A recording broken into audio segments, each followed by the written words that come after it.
Hey guys, welcome to Unbiased Rugby. Today I'm going to talk about the Wales versus South Africa game there in Washington. I stayed up late last night to watch the game. It obviously only aired at 11 o'clock last night. Everyone had gone to sleep and I was there and I was trying to keep quiet, but I had quite a few F words flying and stuff. It's generally how I tend to watch these kind of games. All in all, it was a fairly frustrating game. A lot of mistakes from both sides. In all fairness, I've got to give it to the Welsh. They were the better team on this in the evening, and if they'd converted all their points, they would have at least won by 10 points. Just their kicking was a little bit off. But I'm just going to talk a little bit about the game, some positives, some negatives from the game. So I'm going to start off with the negatives and end up with the positives because I'd like to end this off on a positive note. So the negatives for the game was it was a pretty uneventful game. I'd watched the Chiefs versus the Crusaders in the morning, and that was a hell of a lot more entertaining than watching an international between Wales and South Africa, which is pretty indicative of the kind of quality of rugby that was on showcase there. A lot of mistakes, a lot of ball handling skill problems, kicking, atrocious kicking, more from the South African side as opposed to the Welsh. One or two kicks came off. But yeah, I just felt it was it was almost like a nothing kind of game, which is a little bit frustrating because you could see both sides just felt like they weren't into it, and it was a golden opportunity for both sides to be able to try cement themselves into their future squads going forward. I think both coaches were looking at creating some depth, but I'm just trying to think from the South African side who performed well. It was kind of difficult because every single player just had some kind of handling error. They just seemed a little bit off. Yeah, I don't know. It wasn't the greatest start to international rugby, but it was a start. And I must admit, like last year, we played the French first, and we were like super awesome. We beat them. And then we beat Argentina, so maybe this was a serious wake-up call that we were we were a bit off the mark still. Well, I think what frustrated me the most about the game was we've been watching Super Rugby for quite a while now, and the South African sides have slowly over time started playing a little bit more expansive, a little bit more running rugby, and it just seemed like we forgot the kind of rugby that we've been trying to play, for whatever reason. Maybe it was the weather, maybe that changed the whole aspect of the game. I think the first half the Welsh really dominated us. They two great tries. They got into our 22 and they scored, which was pretty good. Real lapses in defence, which is fairly criminal at that kind of at international level. And then we obviously got into the second half, and it just felt like we got a new front row. We started getting some go forward ball with the new props, and we started getting some ascendancy in the scrums, which seemed to give us that front foot ball. And I think South Africa generally always played quite well behind a forward moving pack. So it started improving. We were 14-3 down, and the game ended up 22-20. So it wasn't the end of the world. But let's go into some positives. We've got 13 new caps, which is great for an international. We wouldn't have been able to blood those players against England. England, I think, are going to be sitting quite a strong side. We've got some great depth at 1, 2 and 3. I think that's a seriously impressive depth, especially considering the players that weren't even there coming back. I think Kitsoff he's a beast, beast 2.0. So the Ginger Beast, there we go, the Ginger Beast. So I think he's pretty good. Vilcolo, I thought he would have done a little bit better, but he didn't do as well as Thomas the Tank. When Aka came on, he seemed to he's got a different kind of mentality. Chili Boy is quite seasoned, so it seemed quite stable when he was there, but it just wasn't any go forward. Peter Steff, I thought, had a great game. You could see he was talking to the ref, which is what you want your captain to do. He was always there. He seemed to be playing fairly well. I'm trying to think of the back three. I don't think Dan had such a great game. Dan Dupree. Kwagga Smith had a few good goes. Openhodja he had a few knock-ons, but he generally played quite well.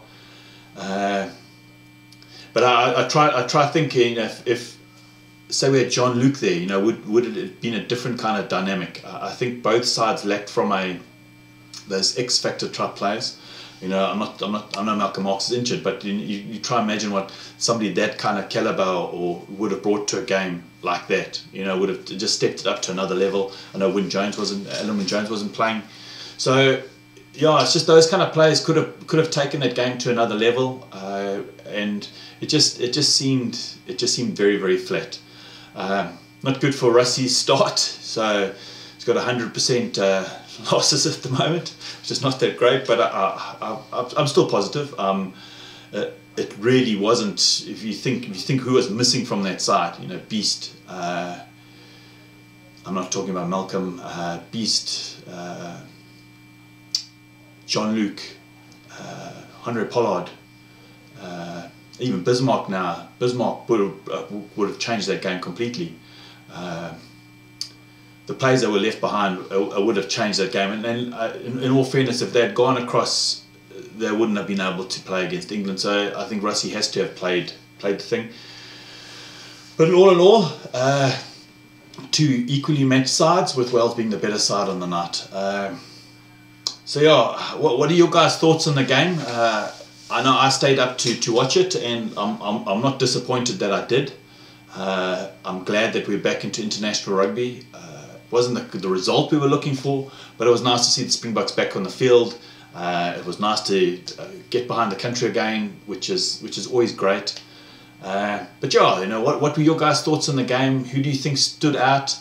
I'm going to go talk about the back line now. I don't think... I'm trying to think who played scrum off. Is it Peter? Maybe no, I don't think it was. Maybe it was. But his box kicking was, I don't know, it just wasn't that good. It wasn't tactical box kicking, and I can understand box kicks has never been my favourite of the exit strategies. I'm not a big fan of it at all, but in the modern game it's become quite popular. But yeah, I don't think the kicks were on point. I don't think Elton Jantjies' kicks were also on point. I don't think Robert Dupree had two atrocious kicks. One directly loss of the game. So look, I think Elton played better than Robert, but still Elton was off form. Esterhuizen played exceptionally well. I still think Big Boy, I think he must be a shoo-in to either be playing off the bench against England, because he's really got some go forward on him. I don't think Jesse Creel had such a great game. Makazolo and Pimpy, he caught the balls. He scored a tries, and at the end of the day, I read everyone's comments that's out there, and a lot of people don't rate him.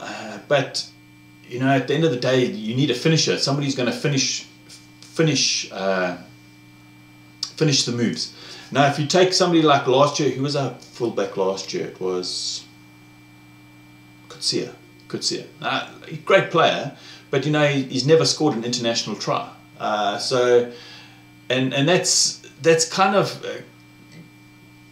strange. You take like a Ben Smith.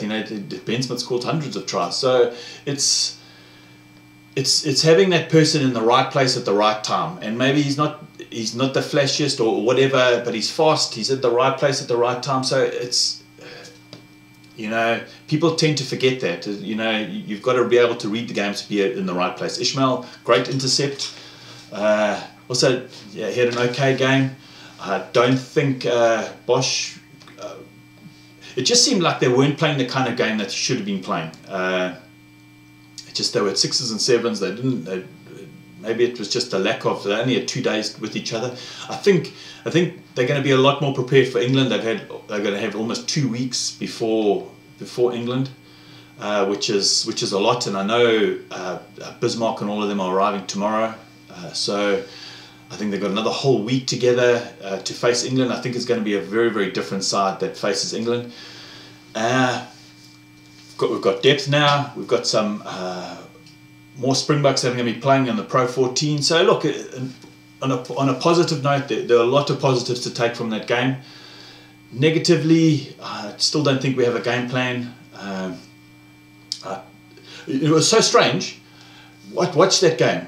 The best 2 minutes of the game were the last 2 minutes of the game, and we didn't kick once. We kept the ball, we passed it down the line. Yes, we had a mistake. There was a knock-on eventually. But imagine we had played 40 minutes like that. You know, we would have had a lot more tries. The guys would have been a lot more comfortable with each other, but it just seemed like we just kicked the ball away and we just didn't have the skills to be able to defend that kick.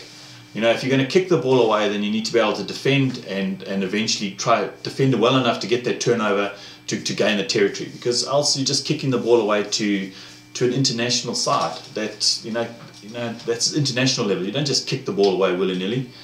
So yeah, I'm disappointed we lost. I'm still positive about Springbok Rugby. I know we're gonna reach our 8 victories this year. I did say we were going to lose 1 against Wales. I thought it would be the end of the year one, but okay, it's the first one. But that's okay.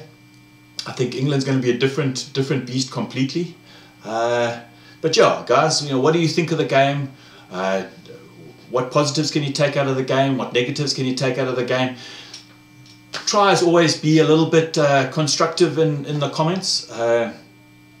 You know, I like people to challenge what I have to say, but try to do it in a way that's constructive. You know, that we try to look at the positives and the negatives of the game, and you don't just say the player's rubbish. You know, you say, listen, you know, he could work on this, he could work on that. It's like, you know, my not favourite prop is Ruan Dreyer, and because I always think he overextends himself into too many penalties, but I try not to focus just on that, because I know he has a lot of other features that are really good, and I think with him going to England he's going to improve. So that's the kind of commentary I'm looking for. Not they rubbish and they this and they that. You know, let's try to be positive. But yeah, that was my little rant for positiveness in this thing. But listen, guys, if you like my video, please share it. If you please like it if you like it. Please leave your comments below of what you thought about the game, and you know, where we could improve, and what positives can we take out of that game against Wales. But listen, guys, enjoy the rest of your weekend, and yeah, and I'll chat during the week about the Super Rugby games that I watched, because that Chiefs game was pretty good. Well, the first half that I watched. But yeah, guys, have a great weekend. Chat soon. Cheers. Bye.